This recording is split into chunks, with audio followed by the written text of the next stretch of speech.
So, hello guys. Dito ako ngayon sa Chaong, Quezon. Yan. So, ipapakita ko sa inyo yung property yan. Nakabakod siya. So, 6.3 hectares. So, makikita nyo yung frontage, ang haba.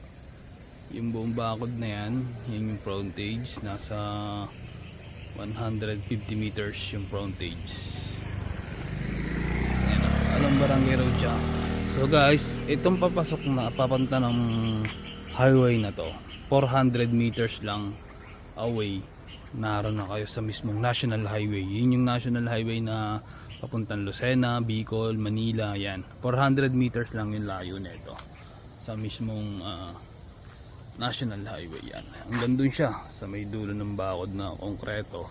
Yan o, may kuryente, may internet, nakabakod siya dito. So yan o, may contador siya. Sukin natin yung property. Yan. So guys, ito 6.3 hectares. So yung title siya. Yan. So pagpasok natin dito guys, ayan o, mga mahogany yung bubungad sa atin. Yan. Kasi guys, itong mahogany mahal to eh. Once na binenta nyo itong mahogany, mahal to eh. Pero kailangan pag magbebenta kayo ito, yung sadyang malalaki na. Yan. Daming mahogany oh. Yan.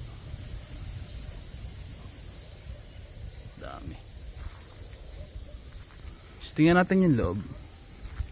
Dito may luma siyang bahay. Ayan.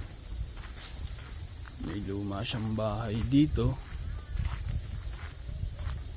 Yan. So 6.3 hectares, titled Chaong, Quezon. So yun guys, ito mula sa bahay ng Chaong, mga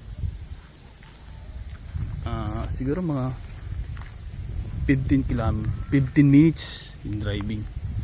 Tapos sa Candelaria, Quezon, malapit na rin sa Candelaria guys eh, kasi dulo na itong barangay ng Chaong, sa Lagalag Chaong kasi to. Susunod dito Candelaria na, mga 15 minutes din in driving na ito. Yan, yan yung loob. Ito yung padulo.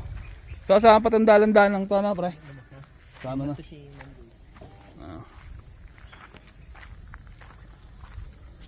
Dito may bahay ng caretaker na luma. Yung loob niya.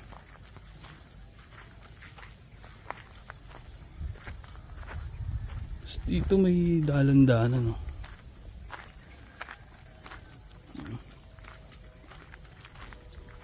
Yan. So patag na patag ang loob nito guys. Yan, patag na patag siya. Yan o, ganda yung loob. Tapos may pinag-alsan siya ng ano, dati daw tong yung mga poultry. Yan o, yan, yung mga anong yan. Yan o, yung mga samentong yan, mga haligi. Tapos may tangke siya oh. Yan, may tangke siya ng tubig. Yan yung loob oh. Halos nandito na ako sa padulo. So ang marami talaga nakatanong sa kanya guys, ano, mahogany. Yan. So good for subdivision to guys, kasi maganda dito. Ang lapit lang talaga sa highway. 400 meters away lang, nasa highway na kayo, national highway yun.